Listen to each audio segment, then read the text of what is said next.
ছোট বোনের দোকানে আসছি গুলমোহর রূপগঞ্জ বাজার মুস্তারিক কমপ্লেক্স। পিঠা খাবো না, এটা কি হয়? ছোট বোন রানু ম্যাম উনি দোকানে ছিলেন না, উনি বাসার থেকে আসলেন পিঠা নিয়ে আসলেন ভাইদের জন্য। এই দেখেন শীতের পিঠা, খুবই মজাদার।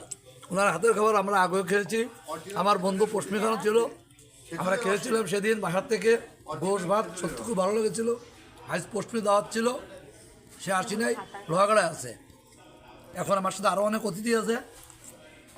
পিঠে খাচ্ছি, খুব ভালো লাগছে। শীতের পিঠে আপনারা দেখলেন এবং আমাদের সাথে থাকুন। শীতের পিঠে খাইতে হলে আমাদের দোকানে চলে আসবেন। আমাদের গুলমোহর যে দোকান, তার যে প্রোভাইডার রানু ম্যাম আপনাদের খাওয়াবে। চলে আসবেন গুলমোহর রূপগঞ্জ বাজার মুস্তারিক কমপ্লেক্স, নড়াইল। ধন্যবাদ। কেটা ম্যাম কিন্তু আমাদের ছোটো বোনও বটে। এই দেখেন ভাইদের জন্য শীতের পিঠে তৈরি করে নিয়ে আসছে। ঠিক আছে, সত্যি মজাদার পিঠাটা, খুবই চমৎকার লেগেছে। আমি খেয়েছি, এখনও খাবো, আপনারা দেখবেন। ঠিক আছে, ওকে।